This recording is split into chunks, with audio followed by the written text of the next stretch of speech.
Duond Onagi.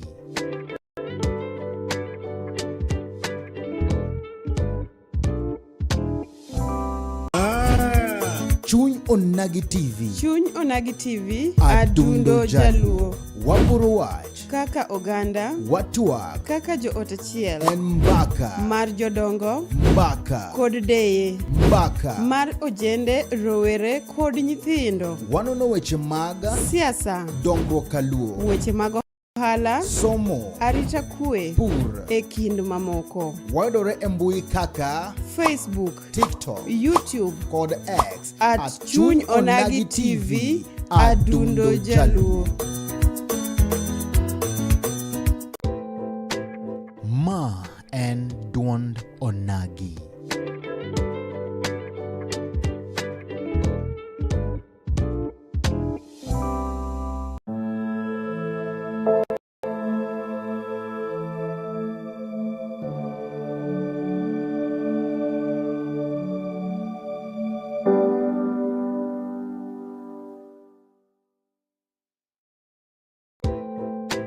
Ma en Duond Onagi.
Mana kama nonya kuramga juang kamora maramitira katulu makene marwake chenro Chuny Onagi TV chenro makulu kacha chakre chengwok ticha nyaka cheng ticha bich kaka wana ntarek parokoda chel do mara berio gagana rokod parokoda uchel kama kuongwa goro kama na maduanga nyano bongo nyaka laga nyasach pologe piny momi wakinde machalo koda kamandie mondo mechako rom kendo wago mbaka kawendo makawuono wan kande kachel kod moluor Odero Chopa ma en kacha jalar komno mar MCA mar Manyatabi kendo coordinator Kisumu County mar Linda mwananchi nyakoromga juango dego kutembaka tunyiswa nito chalo nade bende wan kande kachel kod rowere kata mana kuoth mag Linda mwananchi Kisumu County Nyanza mangima to chalo nyakoromga juango kamra mara mitire akothul makende marua kimundo mi donji kende go wagombaka kande pono nigi penjo mara mnyalo nyiswa kandie ono utimagi Chuny Onagi TV TikTok page Chuny Onagi TV Facebook page kato kikwi will mar subscribe e Chuny Onagi TV YouTube page manju kutoka juang kama tai channel and Steve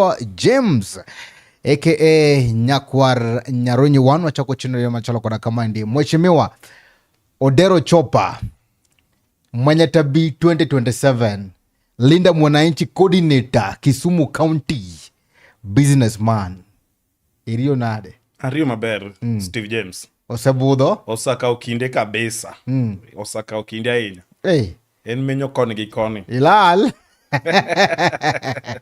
weche jopiny gi weche Linda mwananchi masani pod okito wakwaye county ma oko koni gi koni kocha kuma kamera mari nyisna janeno ma Chuny Onagi TV ni to ilal kure to edhi nade akaw thuolo makende mar goero kamano ne joneno mar Chuny Onagi TV kuom kaw thuolo gi makende mar chiko itgi kendo winjo twak ma dimba okalala ahinya kaka nyalo bedo ni wachore bat wane yore mar kedo ne piny gi miyo japiny direction kwa lure gi weche mag Linda mwananchi. Erokamano kwa chako wachaga chenro ni ngero makawuono jolono go ngero ni oyieyo mathoth kuny bur. Oyieyo mathoth kuny bur mano gima jodongo nogo ngero maber kabisa.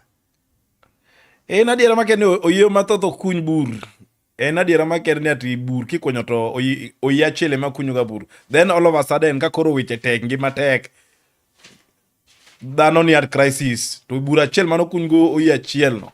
Ema koro oyeche te donje ka manyo ngima.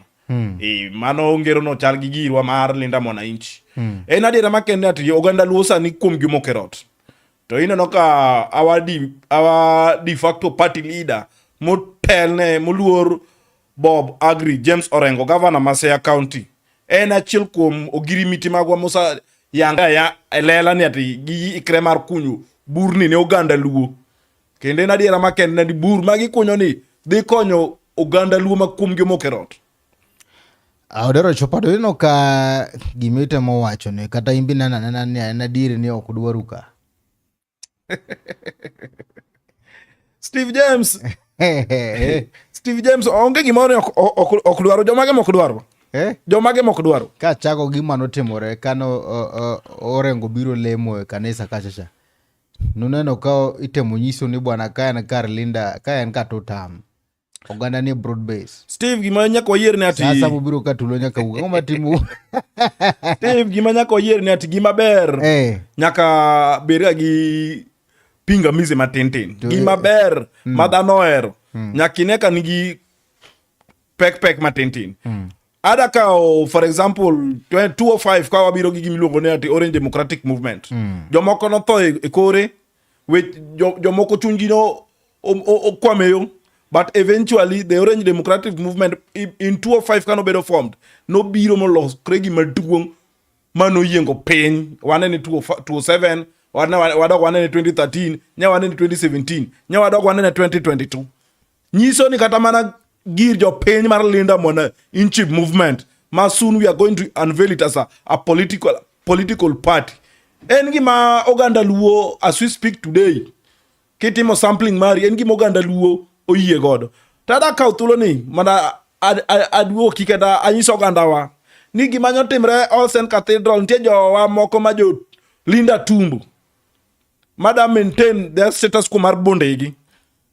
Gin magida temo create gimiluongo ni fear e Kisumo kai. Ni anytime jotend Linda Mwananchi ni Kisumo to nyaka dhano gore.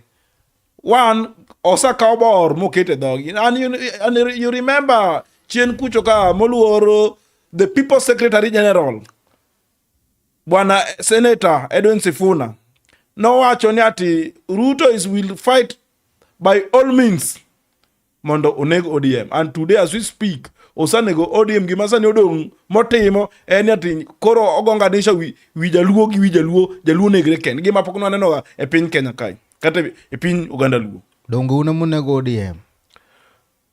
Wano kwane ODM. Wan bisano kumwane ODM Steve. Nikech ka Ruto finance to timo na chila ria dek mono donge.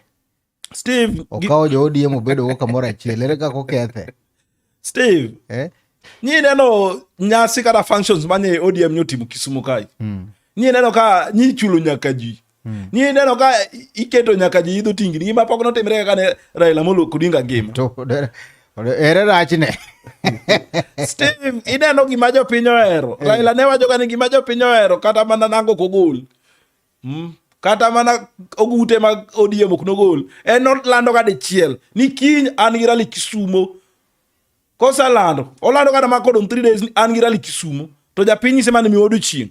Mano ndalo machon ODM mane jo piny ohero. To as we speak today ODM makawuono en nyaka nyiew japiny. En nyaka chul jopiny. En nyaka japiny piny to pesa na madhi abire lari pesa na dhi do kani. Ineno. Tido ka sani kuom the likes of Osiep na maluoro kendo mageno. Governor Gladys Wanga ido ka kuom gi mokerot. Kendo ido ka sani gima ginyalo timo maduong' en na nyiew japiny. Gima nok timre kane the late Raila Amolo Odinga ngima.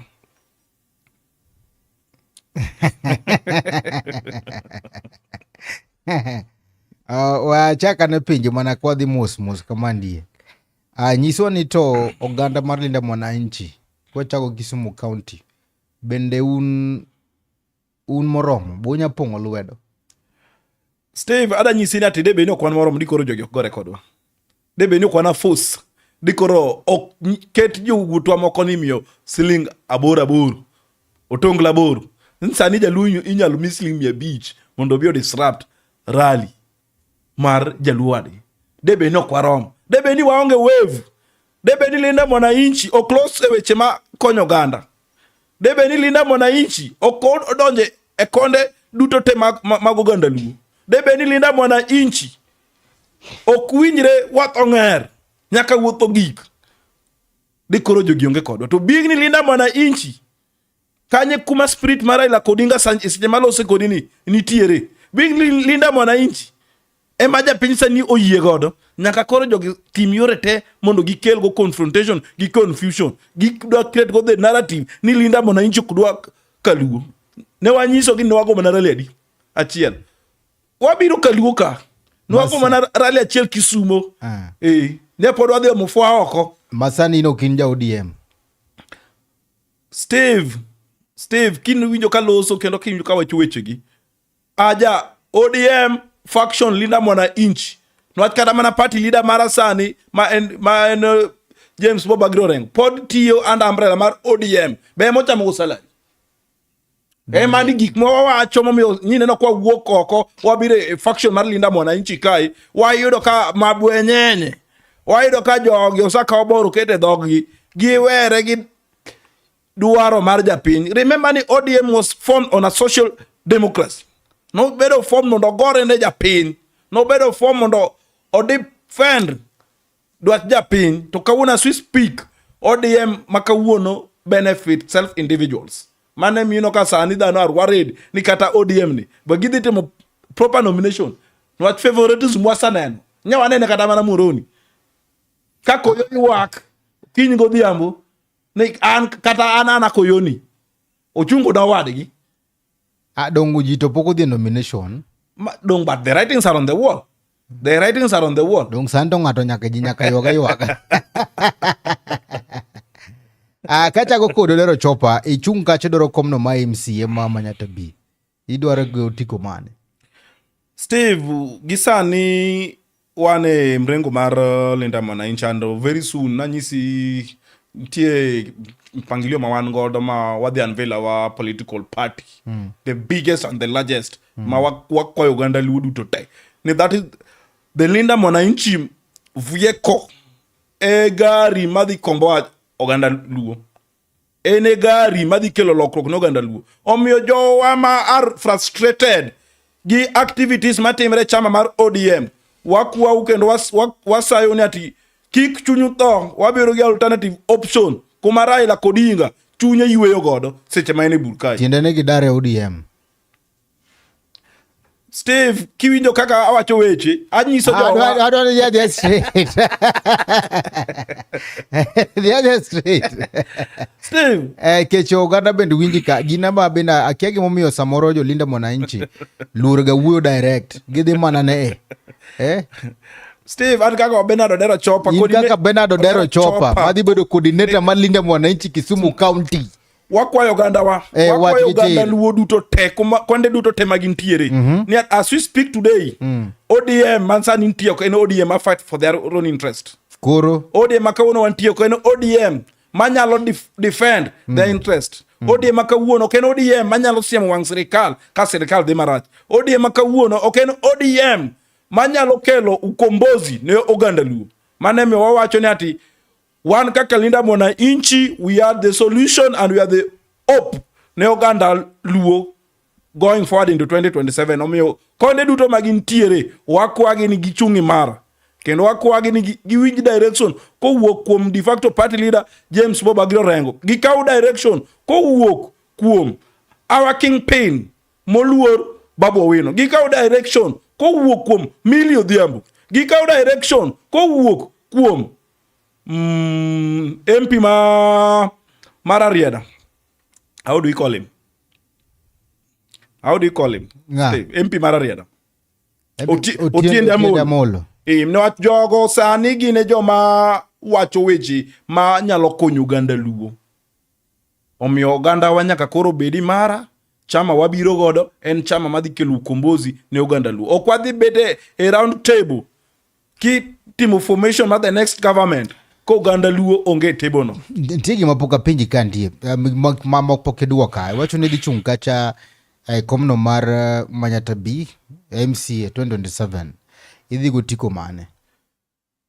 Steve, gi nyaka sani, we are going to unveil our party. That means ni onge ODM. Aonge ODM as you speak today.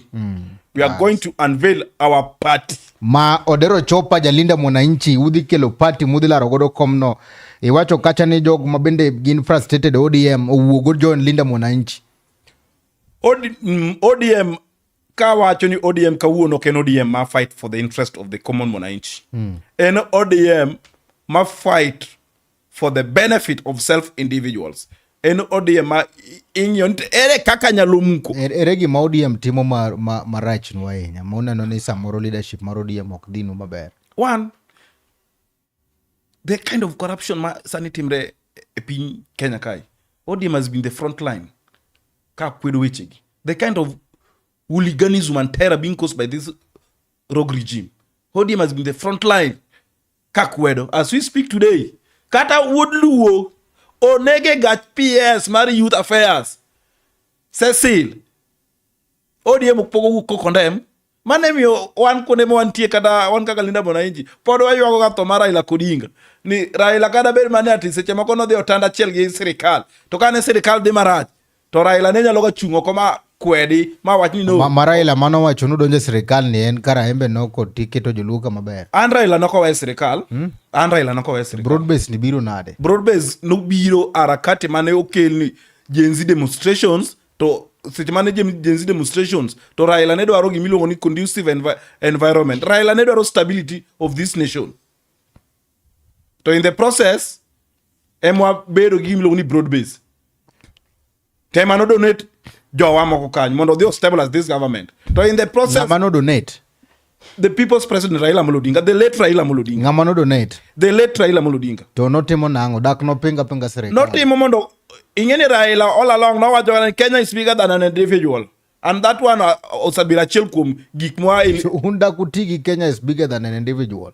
Mondo mulo bed kamoro achiel unene bana odwa ni koro pogore wabeduru kamoro achiel no wuotho ga kamoro achiel. Tie gimok nyal losore. Steve onge gimok nyal losore. But gimomiyo gik moko ok nyal timre kaka dwarore. Jowa moko nitie mago kurgi. Nitie gimodwaro moko dwa wacho na japiny. Steve wanyisi nitie jowa moko mago kurgi. Kiwinjo kaka giloso. Kiwinjo kaka chairperson mar ODM ma Gladys Wanga loso. Ogo kuri. Ato chama ng'eno ok nyal ta gi gago. Iso na ogo kure nade ilero ne to japiny winjo. Ma ng'eni Duond Onagi wago mbaka go nagi. Iwacho ni ogo kure kama to wadhi the most maber. Kiwinjo ka giloso giwacho bana ka weche wago kok ginyal accommodate or embrace weche wago to just rather walk out. Party pok no bedo pok no taga party kamano. Ineno. Iwinje kata gi osiepna moluor Dr. Buruginga. Onyiso young tax ni kapo no ku feel like nunyalo nini winjo wich mwawacho kata kapo ni okudwa kao gik mwawacho to you can walk out.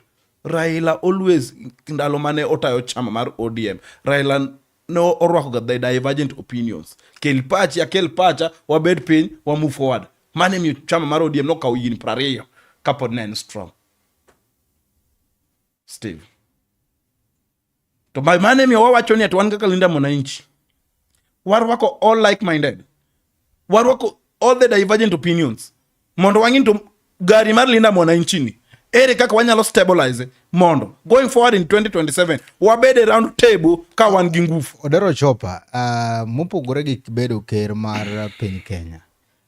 Positions mag sirikal mage madongo monengo beni oganda nyalo bedo godo mondo mi mag sirikal. Topmost government post. Steve, topmost government post kaka chama mar ODM.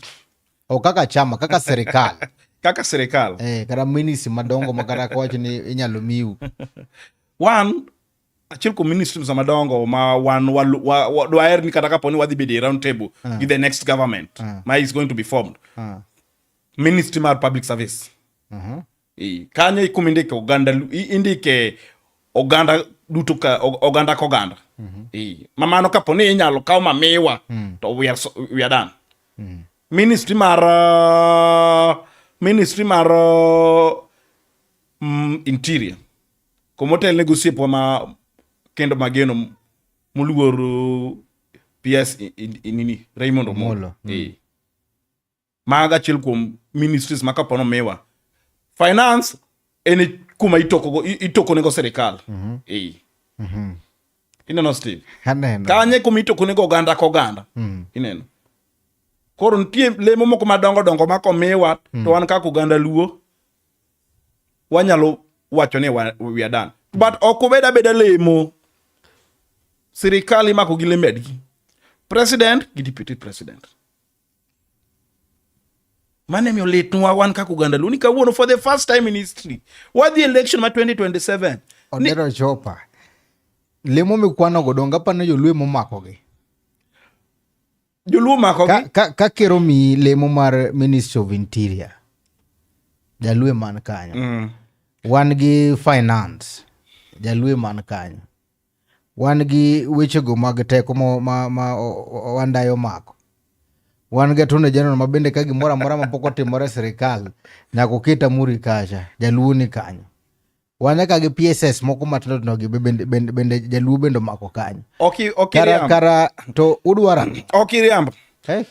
Ministry bende nadiri ni President kata Ker William Ruto otemo kako nyalo mondo mi oganda Luo positions kata mana lemo madongo mopogore go gende ni mo. Steve okinge gima timre sirikal William Samoei Ruto. Penja dodong mage gik mwadwaro.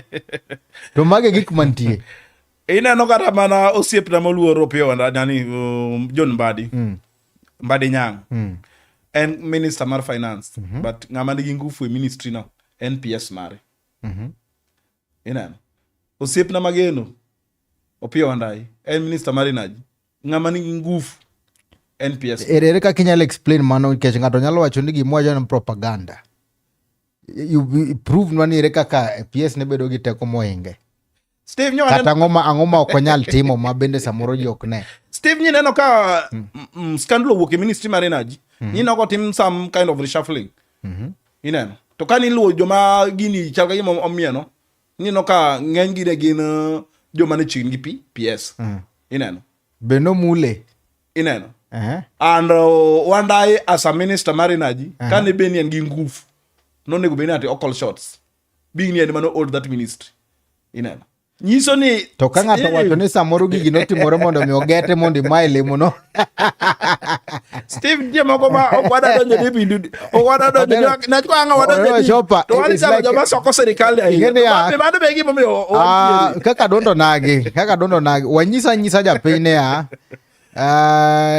urengo mantire gina ni ngata ka ngata bende dwaro mare lakini kopo ni achiel ariyo adek to waneno adiri joluo mane sirikal unless ni gima bende samoro wacho ni Jaluo let gi gima Jaluo wadgi dwaro samoro umbuluo linda mwananchi to kian kara kuku mare gi mare chalo nade Steve samoro jo mabende samoro mile moge kara gine mage kia tich mage dwaro Steve kata gimona ogotim na japen Steve wan kanye Steve ngeni ka uno idira iwacho ni for the first time in history Jaluo mane serikal for the first time in history not for the first time kada Manaraila was the minister of roads and he delivered. Yeah, don't get delivered. He delivered. Yeah, and manania Uganda na ni mai serikal mokuongo masamoro Jaluo mie lemo moko madongo mathoth bed gi ngeny. Steve yuak bende nitiere kiwinjo kara Gachaga bende wacho ni sani ker ni Nyanza sama ker biro Nyanza ka en gima ber kosa gima rach aseche ma ker biro Nyanza ka ada duogo penyo kama nini Steve jaka wayier ni ati this is not the first time Luo bede sirikal Luo ne sirikal mar Kenya osebedo ya Luo bede sirikal mar Moi kendo ne kada mana ruo jode bende ne kendo ne gi dockets madongo kabisa Luo bede sirikal Kibaki kendo ne gi dockets madongo kabisa ineno Luo no bede e sirikal Uruni waneno gima magwanyo timo kana en minister mar education ineno mage nilo ni real experts ineno to Luos makawuono ne sirikal William Samoei Ruto maka not even call shots tiluo inyiso wanati for the first time in history ni Jaluo ne sirikal Mano wan wawacho ni ati mago gin narrative gi perception ma gidwani gi blindfold godo wang' oganda luo. Ka duoko penjoni, ker kabiro luo Nyanza, en ber oganda, kendo en ber jo Kenya. En ker mar president mar piny Kenya. Ok onego bed ni ati kobiro kaluo, to ni koro jaluo onego bed ni pama ahinya moloyo kodhi Central. Ok onego bed ni kobiro kaluo, to jaluo onego bed ni pama ahinya moloyo kodhi Wajir. Ker William Ruto en ker mar piny Kenya. Nok chamo muma moting'o pala ni obo safeguard lives and property mar jo Kenya. Mopogore gi en king'iyo ker mosekalogo, bende nitiere moselimo Nyanza moingo kaka osetimo limbe koni. Steve, kata Kibaki kiwacho kuom the performing presidents. Kibaki never toured or travel all over the world, kata mana Kenya as a whole. But Kibaki delivered. We don't want President William Samoei Ruto to be just traveling up and down. What up William Samoei Ruto to deliver to the people? Okochu nyako bed ni wuotha ni kobiro kaluo to ni koro jaluo wada ni obed office to deliver. Samo biro no bowe okelo dongruok. Steve, anyisi ni ati Kibaki ne ni office. Nyisa jaluo ni Kibaki ne ni office.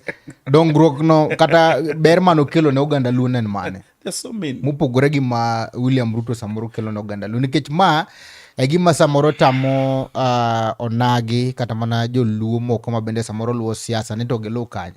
Nitiere oganda luo ma bende samoro wacho ni William Ruto ber, nitiere oganda luo moko bende wacho ni William Ruto rach. Koro japiny ni samoro obedo kokene to karang'o matimore, nikech chalo ka gima koro joluo wagi koro gore, ok gine gimoro achiel. Nikech jotelo moko wacho kone, jotelo moko wacho kone. Kore makelo na penjo mara ni to kara.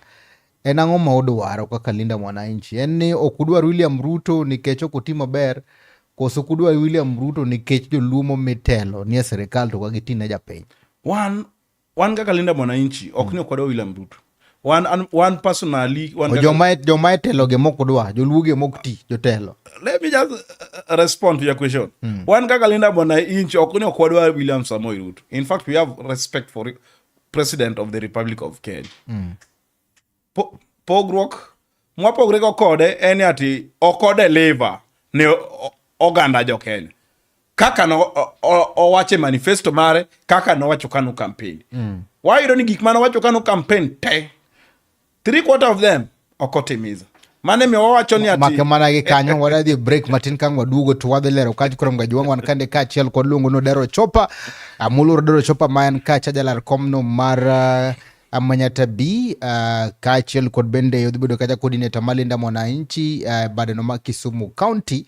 Otemo lero nwa kacha gino momiyo wanengo koro ganda ma bende samoro wacho ni nigi midhiero achiel ariyo adek e duond bura no ma ODM mondo mi koro join party no kata mana linda mwananchi onyiso kacha gidhi bedo kacha kachiel kod party maduong'. In kaka janeno machenro ni miwa pachi ni to ito inene nade nyakorom ga juwang'. En 2 term kose 1 term odogo bang' sama chuok.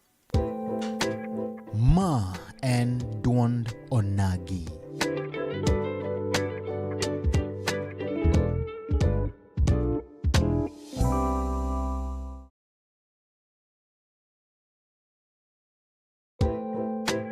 Ma en Duond Onagi.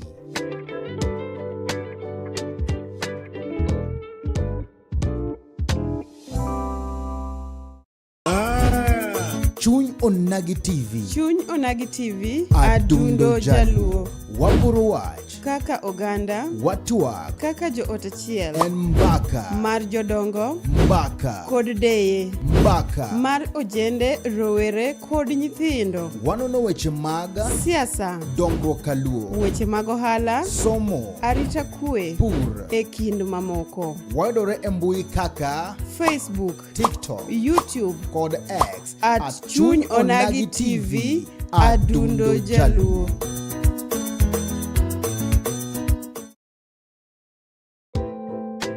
Ma en Duond Onagi.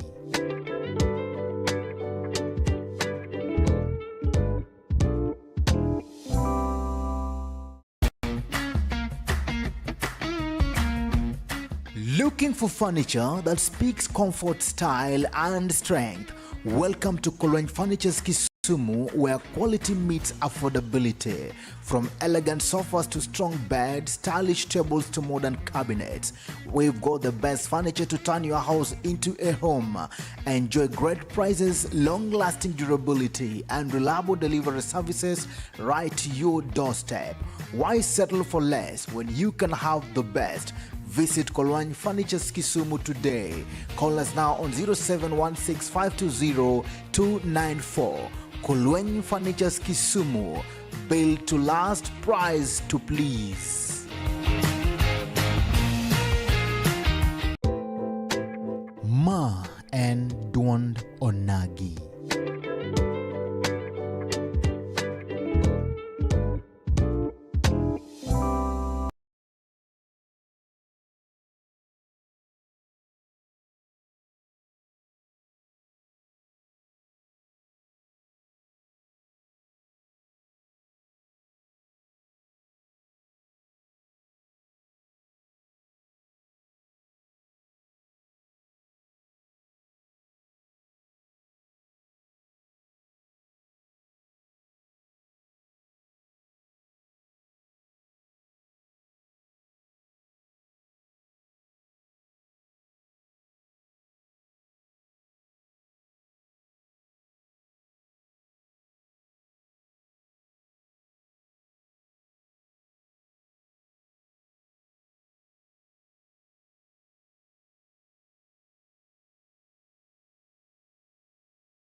Mana kamano ikramga juanga kathulo makende marua kikende telo no mara rito no mogika kama podwan kande kachel kod Benard Odero chopa man kach jalal komno mar Manyata B 2027 kendo anachel kom jal mabende dhibedo kacha coordinator mar linda mwananchi Kisumu County nyakoramga juango temo nyiso kacha nito chalo nade penjo mabende na penje kacha mondo mi oler no wanito mondo mi oja penj kikbed gi confusion mora mar nito watu mora nade nikech gi sani chal kagima koro oganda luo makore ndigindi kendo koro gi laro ng'ane laro kone ng'ane laro kone japiny ma samoro bende koro dwa mondo mi oyier jatelo maber kata jatelo makare chalo nade gino mabende laro en mana William Ruto wana wacho ni Samuel ko deliver jomoko wacho ni bende otimo maber Odero chopa ka pinji un kaka jolinda mwananchi nyisa gino momiyo upoguru ahinya gi jo broad base kata mana ODM mabende wan godo sani nikech gin giwacho ni muluor William Samuel Ruto setimo matek kendo ochiwo kacho olembe madongo madira jo piny neno ni ma achiel ariyo adek ang'o ma wang'o iu kata ang'o momiyo uneno ni sirikal nyaka koro oganda wuogie. Okay, Steve, gima omiyo wapogore gi jowa madhira agenda mar two term kata broad base for 2027. One, ni gik moko ok timre maber kaka as expected. Anyisi ni ODM was formed on social democracy. ODM no bedo form kago ne mondo ogore ne ratich oganda. To truth be told, gimomiyo wapogre paro one, ok wanyal makora loso guganda lu. Ok wanyal dhi e mesa kiloso the next government ko oganda luo uting ka mzigo. Kucho ganda luoni, ni sani kucho ganda luoni cannot dictate gima gidwaro. Ni kucho ganda luoni sani bedo mana controlled. One, wawacho ni ati giomi wapogre gi jowa madhira agenda mar broad base. One, gionge gi ambition mane ODM, mano loso ODM. ODM was formed to form government. ODM was formed to have a presidential candidate. ODM was formed to either produce deputy president. And as we speak today, inyisowane ati ODM, the largest political party, ni oknyal golo a presidential candidate. At the same time, oknyal golo deputy president. Maga chel kubikumi wapogo record jo amadira agenda mar broad base. Mara reyo. Na nyisi ni ODM no bedo form through social democracy. Gik mano miyo ODM bedo form kawuono wayudo ka jowa madhira agenda mar broad base two term ok dwa losi. E weche mag abduction. Imaka maka jo Kenya tilal go tinego. Imako jo Kenya tilal go tinego. Weche mag hooliganism masad this government is thriving in. Iyudo ka jowa ma broad base ok dwa loso wechego. E weche mag lwasi makare. Korka weche mag chieth. Iyudo ka kawuna as we speak inyiso ni level 6 Russia is going to be a level 6 hospital. To kata mana Panadol onge hospital no. SHA is not working. There is a high cost of living, Steve. Tinyiso wani wapama ni wane broad based government. Ngima sani ni matek. Alufu chal kanono, Steve. Sani jowa ok nyal keto meals adek emesa, Steve. As we speak today, weche mag fuel odhi malo, Steve. Tinyiso wani ati wapama ni wane broad based, Steve. As we speak today, weche mag somo. Sani idoka kada report nyogolo sani ntito badhi kada bada TVC institutions. Sani odok piny compared to ndalo mane moluor Uhuru Kenyatta na nie telo. Omiyo Steve nitie gik mang'eny momiyo wapogre paro gi sirikal ni. To maduong' sirikal ni kane bedo form no wacho ni ati itakuwa sirikali ya mama mboga na yule mtu wa chini. Itakuwa sirikali ya mtu ya bodaboda. Ngima mar ja bodaboda ne dhi bedo maber kendo makare. Sirikal not thrive on the Aslan nation, Aslan narrative. To kawuono kata mana the Aslan nation, Aslan narrative ok ginyalo wacho. Gin gima gitimo en kujipiga kifua, gin gima gitimo en kujigamba, gin gima gitimo en chuno japiny gi gik ma policies mok nyal konyo, policies mok nyal better policies mok nyal improve lives mag oganda. Mane miyo wawacho ni wan kaka linda mwana inchi. Wan kaka linda mwana inchi, we are the solutions and the hope ne oganda wa sana ne oganda luo. Kendo wacho ni wanyiso oganda luo ni kik gibed gi, there is no cause for alarm. Kik gibed gi luor, kik gibed gi wasiwasi mora. Kapo ni wadhi e formation ma the next government, to nyaka jaluo bede table no. Maka jaluo onge table no, ni jaluo en ng'ama idhi tokne atoka, to mano kar onge tindo wabed mesan. Because we have the numbers. We have over 2 million votes. Makan dictate.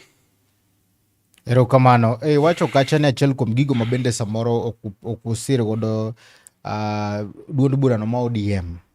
En nikech gionge presidential candidate. Linda Mwananchi, presidential candidate marwa en jaluo. Steve, mainjo no ber kabisa. Iwachi ni ODM, Linda Mwananchi. ODM was not a Luo party. Steve.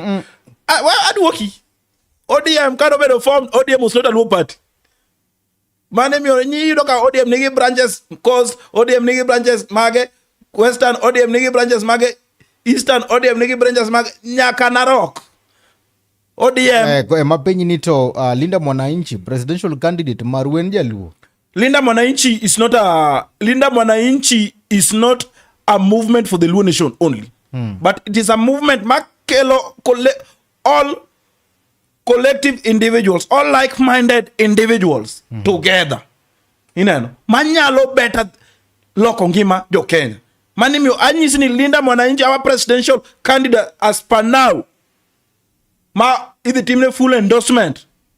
Tarik 26 in none other than the People's Secretary General. Sani biluonga ni His Excellency HE Moluor Bwana Edwin Sifuna. Oken jaluo.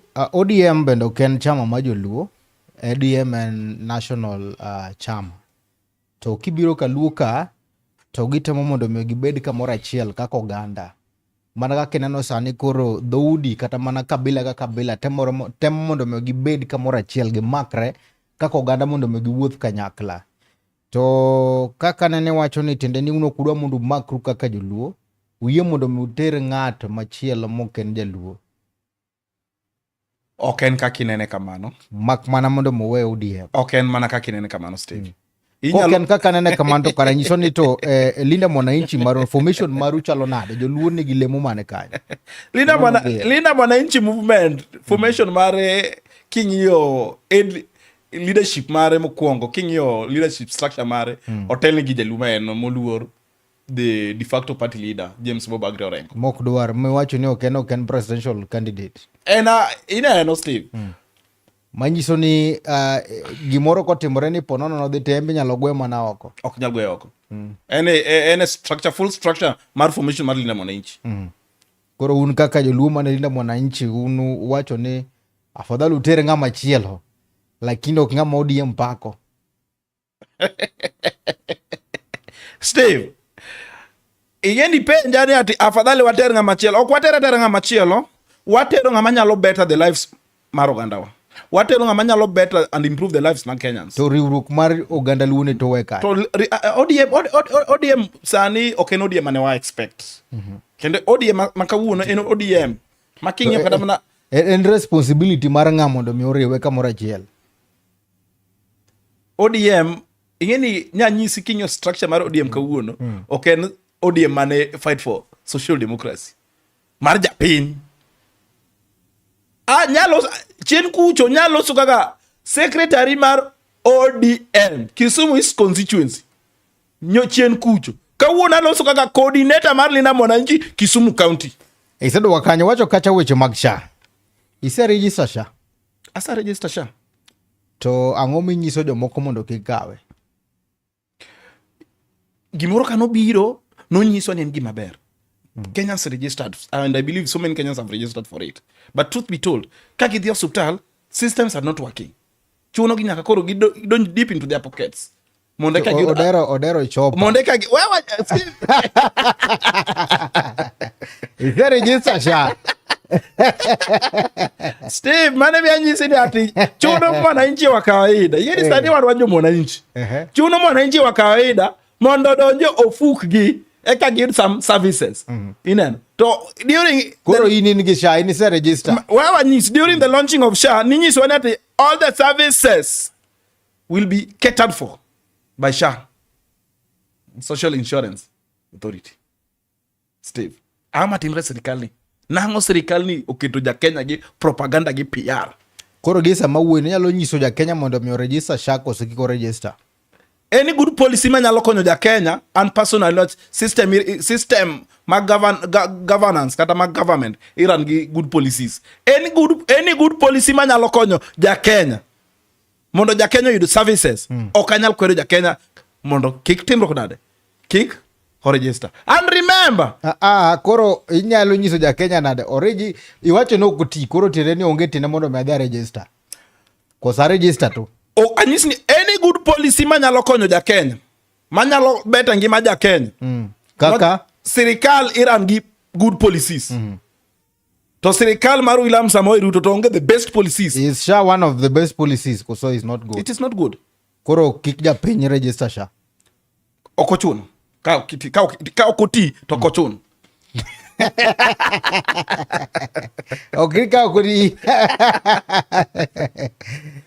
kadhi wach mar gunism ni ka iwacho ni ok ne ka bende samoro ganda wa bende wacho weche mag gunism nano ka party leader Dr. Buru Odinga notem wuok ka achiel kod oganda mondo mi owere gi weche go mag tulo ka achiel kod PS Dr. Raymond Omolo bende osebedo ka champion ne weche go mag kwe achiel ari adek mano en kare koso inyalo wacho gimoro ok en kare Steve kendo wach gunism nada nalosi mutegno ngeni oganda lupo kono gore rembo oganda lupo kono ochwera ni koro an kawuono kaka Benard Odero chop ni koro kawuono agora gi Steve weche mag siasa wasabedo kwa pogre weche mag paro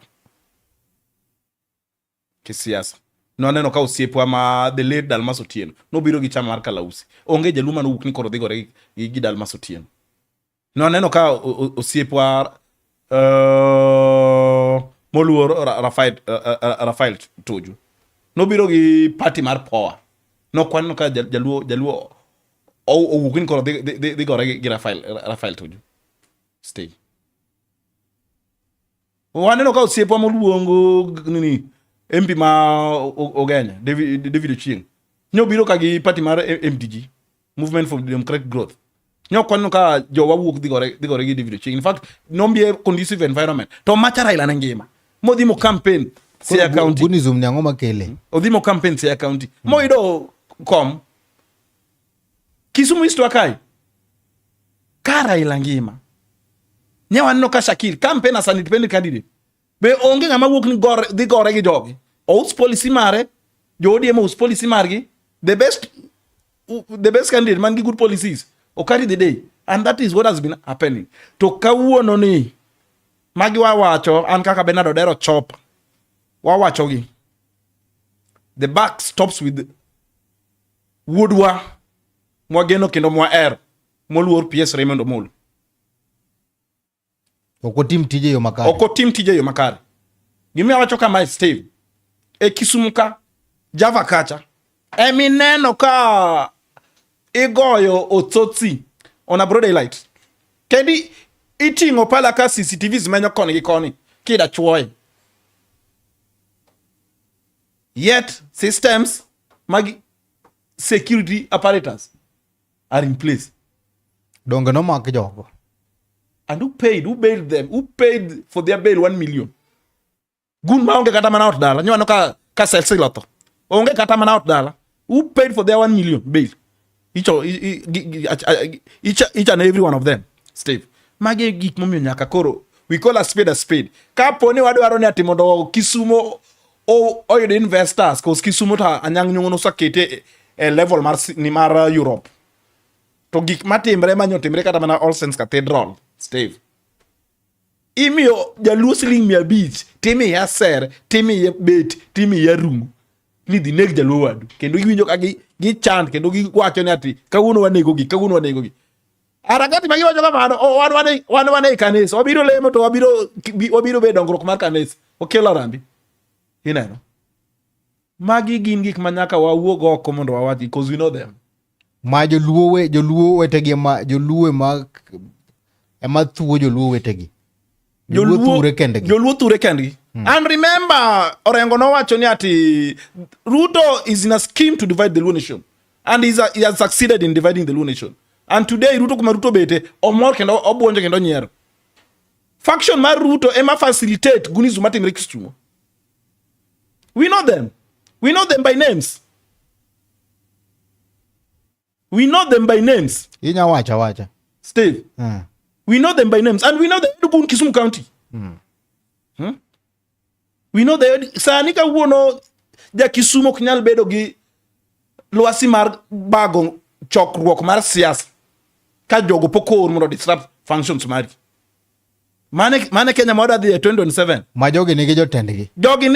Anyisi ni we know the Edgun. But kingeni Steve Gun oge kata mana ot dala. Nyawa neno ka seseloto. One leader mwananchi gi. Jotelo gin mage. Jotelo gin mage.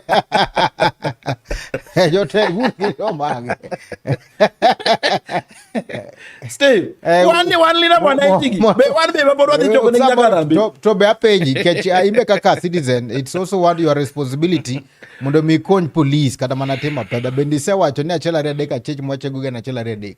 One why expect that the security apparatus within Kisumu County onego benit timo tiji makare. And ido kasani inindo kata weche mag insecurity masani timore.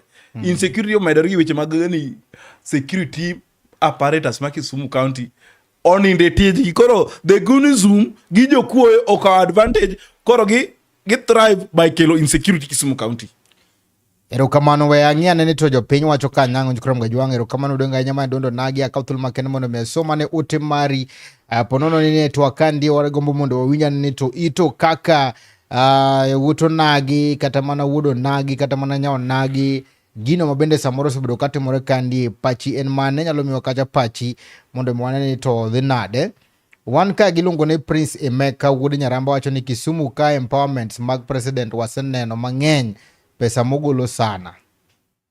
Ang'ata President Ruto setio matek okine tich ma president osetimo. That means ni onge gima ibo neno nyaka chieng' kara tuta. Then wanagimsia ni wacho ni watch magodiem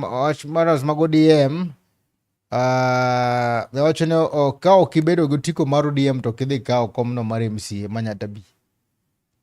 Mano wan gi misiani, wan yujo wacho ni strong, wan go tale press wacho ni mosna Benard Odero chopa, mang'ata wish him well manyata BMCA 2027. Then wan gi msani Joshua James Osna Word of Fonyo, always happy to join you guys, but kawuono ikelo ng'at magoyo sirikal yawa. Owacho no Nyaramba, nitie joma wacho ni kawo pesa kuom Nyaramba ka. Giwacho ni Sangwenya.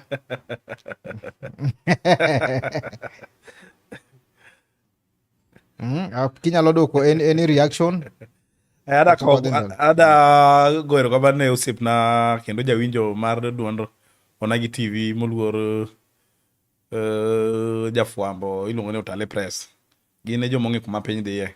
Gin sani siasa ogigo gi feelings. To ada nyiso oganda wa malanda injili mar ni empowerment. Onge empowerment matimre kaluo.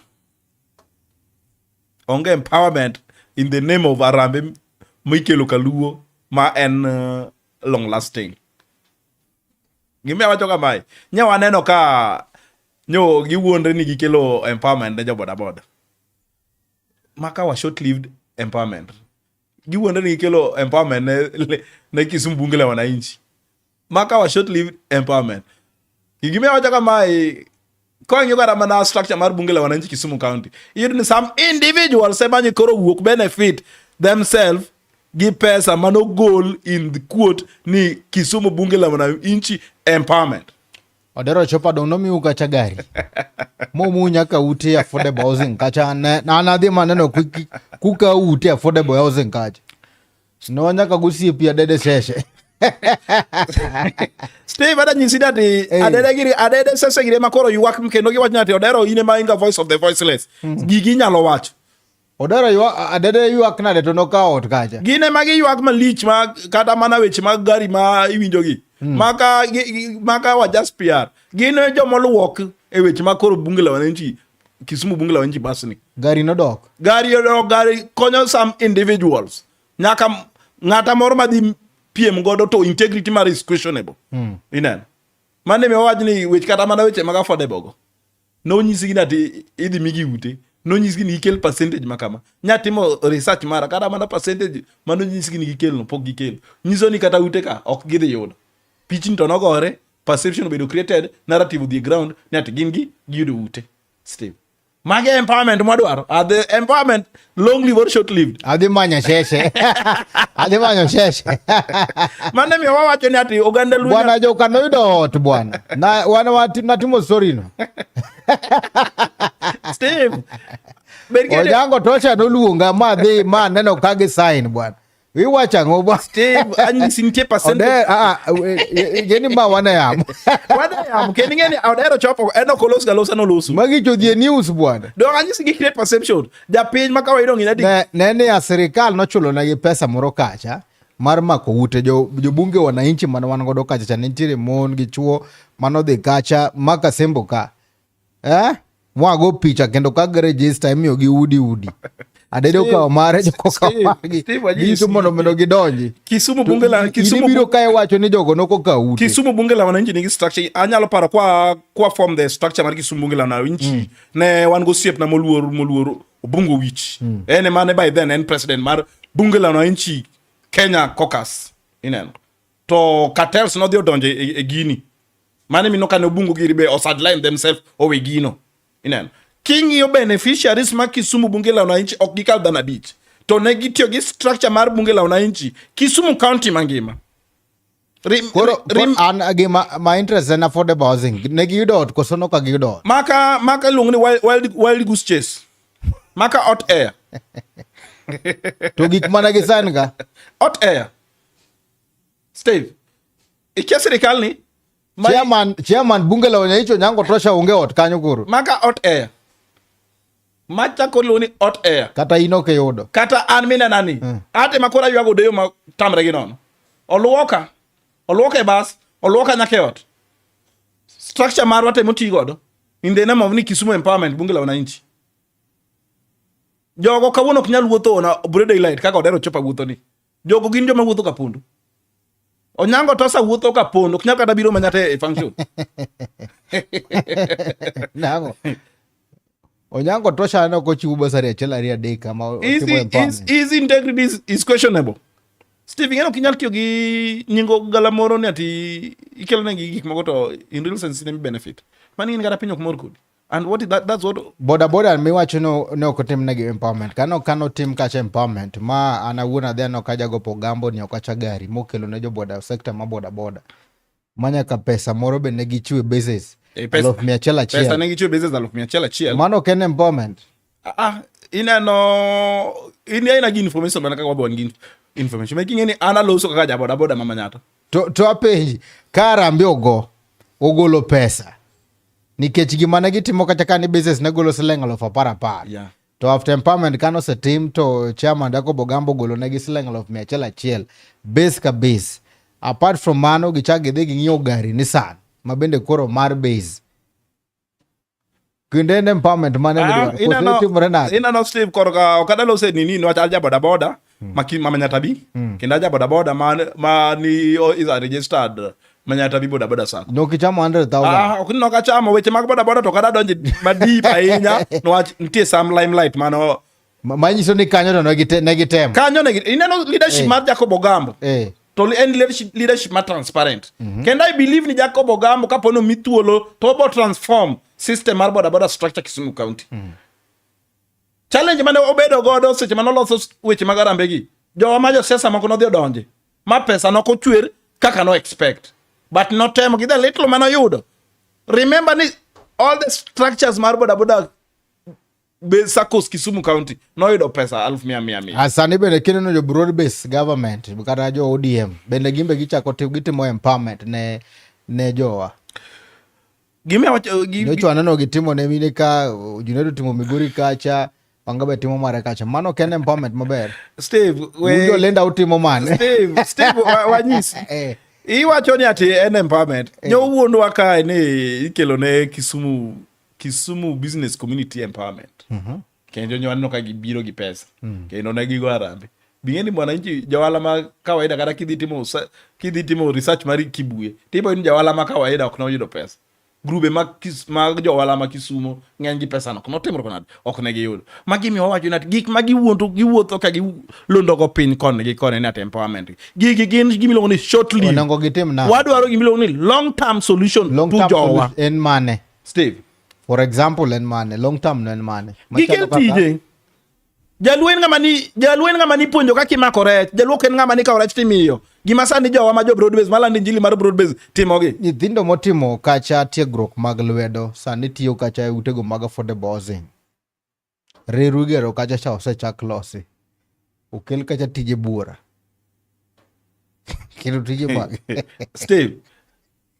Ad personal zaka initiative mara madhi affordable housing ma Lumumba kai. Jodala wa joluonge kanyo ng'eny gin mana waluche jodalawa wachura dier in the name of that empowerment kata in the name of employment.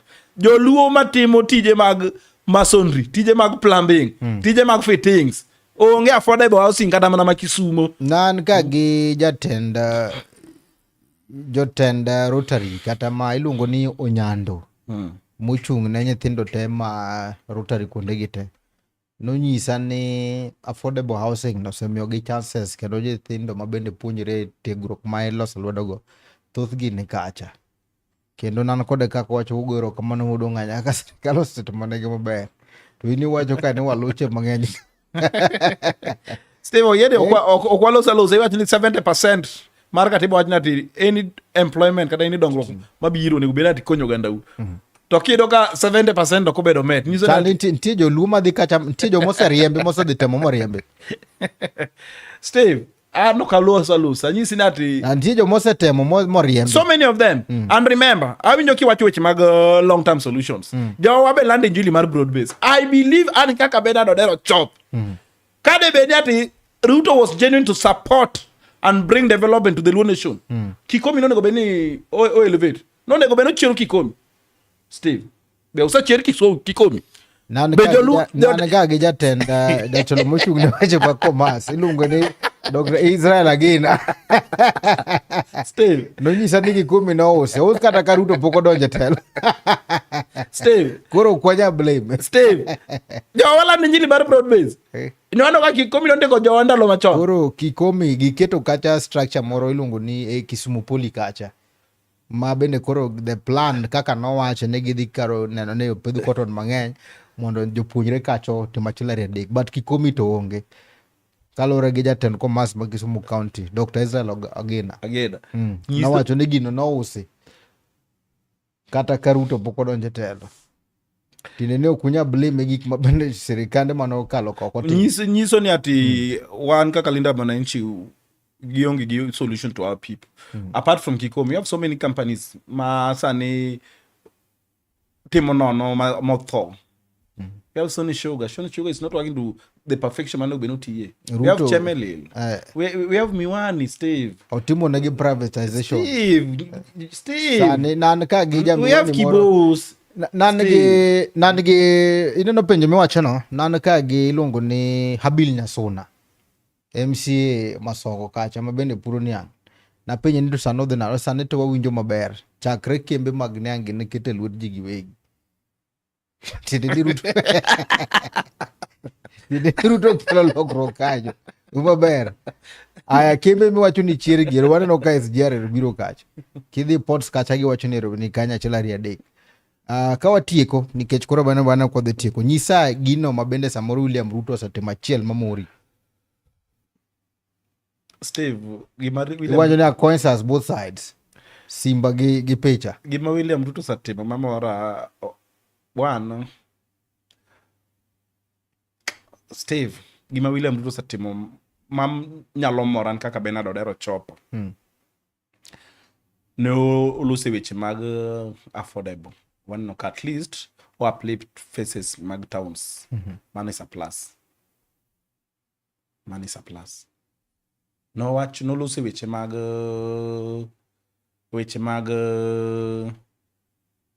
economy, weche mag agriculture. No bedo gi challenge chen kucho ndalo mane okelo ne jopiny fake fertilizers. But kawuono wayudo ka bech ngima opogore gi chien kacha. Food production chal ka gima bet ne piny. Food production in terms of prices wayudo ka better friend and affordable. But truth be told, William Ruto has not respect the rule of law. William Ruto does not respect constitutionalism. My name is one kaka Linda Mwananchi Steve. 2027 ngamaka okir mar piny. Ni neno gima timre Ol Kalau and the indicators are already being felt. The writings are on the wall. As we speak today, kauno ministers mag Kalenjin, they are gidoke drawing board. They are in panic mode. And one land injili ni ati kaka nyotimre Ol Kalaucha. Kaka nyotimre Kasipol. Kaka nyotimre Malava manegi kwalocha. Kaka nyotimre Mberecha. Jogi dhi winjo matek. King yo by elections tem mosabedo conducted e Kenya kai. Total tallied votes oingo magi manyagi yudo. In all the by elections. Mano nyisi the writings are on the wall. Kendo wawacho ni ati one term is inevitable. One term is real. Awinjo kuwacho kacha ni sponsor ma ODM and serikal. To sponsor ma Linda Mwananchi en man. Linda Mwananchi onge gi sponsor mar. Linda Mwananchi sponsor magi gin jopiny. One activities mwadhi kata ma wadhi manya watimo taita tavedet. Uhuru Kenyatta ungo nade. Mago gin Uhuru Kenyatta nochaki ywak ne chon. Anyalo paro ndalo mane watingo sufria. Dong the same government mar William Samoei Ruto. Kode nade. Okay, explain mang'eny. Steve, we wanyis jopiny mondo ogweche wagolo doke japiny. Tika. Un kode kosuonge kode. Any movement ngama nyalo add value to the movement. Wan wadwaro kaka Linda Mwananchi. Kisumu County 2027 gubernatorial position 2027. Kisumu County Steve. Wai pod gi nyaka sani an kaka Benard Odero chop. Pok aneno ngama nyalo move Kisumu to the next level. Anyang nogolo Kisumu e chuodho. Anyang nowach ni Kisumu da kero bedo Europe. First mar Kisumu no bedo Europe. Jomal wuok ni laro governorship Kisumu County, they don't have agenda. Gin agenda magin go and dishing out money. and they are competing e weche mag pogo pesa. We wariti ka thuolo chopo abo mi ng'ama feel ni nyalo tero Kisumo e level mwadwaro. Nwach kata kineno Ken Obura, they are competing for dishing money. Kineno siepna ma around, o compete e pogo pesa. Kisumu Central. Kisumu Central is in the public domain. Yan nga. Wang ni Kisumu tero jawala moluor Bob Sio lungo di Edward Onyango nyakwar meya nyakwar dai. Ene mo understand gik maja Kisumo maja wala ma Kisumo ni dwaro. Wang ni Kisumo onge gonyro gi nyororo. Erokamano maduong' ahinya. Erokamano maduong' ahinya kuom Gajwang kamoro amora mitira ka thuolo makende mag erokamano maduong' ahinya nikech sana wan kande kaachiel kod moluor Odero Chopa aka luongo ni the incoming coordinator mar Linda Mwananchi Kisumu County. Bende kaachiel kod joma bende ne tok kamera kandi wan gi Felix Omondi man japecho wakandi wan gi Maureen Rowere kaachiel kod Jenna Kelo gi Medusa machendo luongo ni Nelson Mandela Okore aka Ward of Funyo Jerusalem Dala Maler. Mheshimiwa Chopa wachni mogik watieko na japiny. Adaka thuolo makende mar goyo ne jo winjo mar Chuny Onagi erokamano to maduong' ne joma nyata bi ward. Joma nyata asawuok oko kendo wang' ni ok odhi beda siasa ba igoyo. Wang' odhi bedo siasa with track record.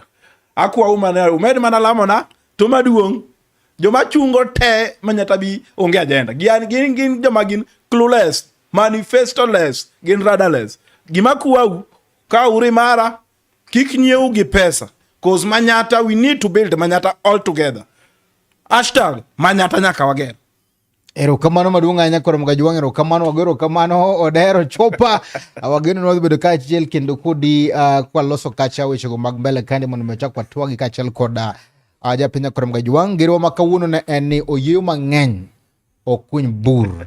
Mane tai chenro en Steve James aka Nyakwar Nyaronyo 1. Luwe Facebook pages mago mag Chuny Onagi TV, TikTok Chuny Onagi TV, subscribe YouTube channel maro ma Chuny Onagi TV. Bende kapondoro kacha wechego mag photography, wechego mag live streaming, wechego mag adverts kata igombo mondo milando wan kuom Gajwang' wan kandie. Ponono bende nidi gombo mondo michope to akande mondo wagom mbaka kuom Gajwang' wan ka Onagi TV. Wayao bado malach wayao dot mondo michope mondo imbe watwage wami kacha thuolo mari mondo minyis japiny to iwacho nang'o. Kwa kamano uriti masane.